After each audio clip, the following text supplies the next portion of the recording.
मैं श्वेत माँ बाप के यहाँ अश्वेत पैदा हुई। इसी वजह से पापा ने सोचा कि माँ उनको धोखा दे रही है। तुम बेकार औरत हो। क्या कह रहे हो तुम? मैंने तुम्हारे सिवाय किसी से रिश्ता नहीं बनाया।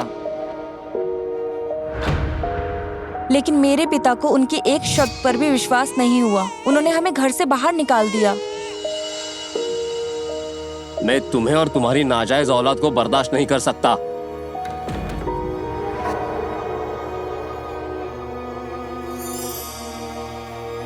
सबने मेरी माँ से मुंह मोड़ लिया। रिश्तेदार, दोस्त, जान पहचान वाले। हम गंदे मोटलों में रहते थे, पर ज्यादातर हमारे पास उनके किराए के लिए भी पैसे नहीं थे। तुम्हारा पैसा बाकी है, 1 घंटे में नहीं दिया तो निकल जाओ।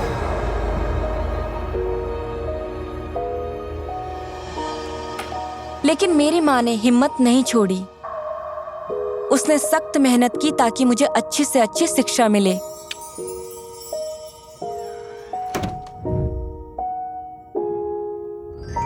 मैंने दवाइयों की पढ़ाई की और साथ में नाई की दुकान में नौकरी करना शुरू कर दिया। एक दिन मेरे पिता दुकान पर आए। मैंने उन्हें पुराने फोटोज से पहचाना, लेकिन उन्होंने मुझे नहीं पहचाना। उन्होंने 20 साल तक मुझसे मिलने से मना कर दिया, लेकिन वो अचानक दुकान में मुझसे बात करने लगे।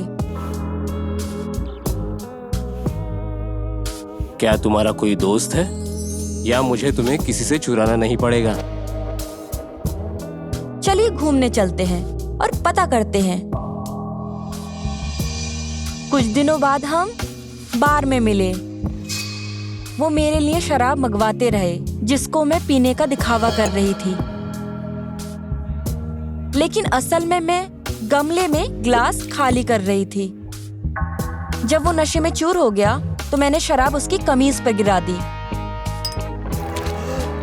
ओह, क्यों ना मेरे घर चले तो आप वहां उसे उतार दीजिएगा। बिल्कुल, वो मान गए। मैंने उन्हें बताया कि हम दोनों में से मैं ही बिना पिए हूँ, तो हम हमारी कार में गए। फिर भी हम घर नहीं पहुंचे। मैंने गैस टैंक पहले ही खाली कर दिया था और कार रोक दी, बिल्कुल कब्रिस्तान के आगे। क्यों ना हम पैदल चलें? मुझे एक छोटा रास्ता मालूम है। हम काफी देर तक चलते रहे। कुत्ते हमारे आसपास गुर्रा रहे थे, तो डर की वजह से उनका नशा उतर गया। क्या हम गुम गए हैं? क्या हम वापस चले? घबराओ मत, हम पहुंच चुके हैं। ये रही वो कब्र जिसे हम ढूंढ रहे थे। क्या कब्र? तुम करना क्या चाहती हो? कोई हुड पहने कब्र पर खड़ा था। वो मेरी माँ थी। रोज? पर तुम मुझसे क्या चाहती हो? क्या तुम दोनों एक दूसरे को जानते हो? उसे कुछ ज्यादा ही समय लगा ये समझने में कि मैं उसकी बेटी हूँ। बेचारे बंदे ने सोचा कि हम उसे मारना चाहते हैं और लाश दफनाना चाहते हैं। नहीं, हम उतने जालिम नहीं हैं जितने तुम हो। कब्र का पत्थर देखो, ये मेरे पिताजी के दूर के रिश्तेदारों की कब्र थी। ये अश्वेत आदमी रसल था। लेकिन इस सब से मेरा क्या लेना देना? तुम्हारे परिवार में अश्वेत लोग हैं। मैंने इसका पता बहुत जल्दी लगा लिया। लेकिन तुम्हारे लिए अपनी पत्नी और बेटी को लात मारकर निकालना आसान था। यकीनन वो अपना बचाव करता रहा। ये साबित करता रहा कि इससे साबित नहीं होता हम रिश्तेदार हैं। मुझे पता था वो ये कहेगा, इसीलिए मैंने उसके बाद डीएनए टेस्ट के लिए भेज दिए थे। ये टेस्ट के नतीजे हैं। 99.9% पक्का है कि आप मेरे पिता हो। मुझे देखने दो।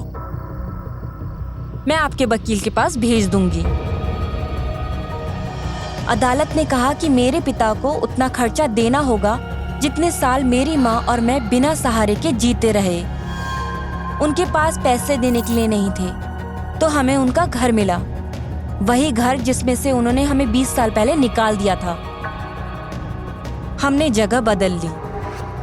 एक गलत फैसला जो उन्होंने इतने सालों पहले लिया था, उसने उनके पास कुछ नहीं छोड़ा। और मेरी माँ को आखिरकार वो मिल गया जिसकी वो हकदार थी।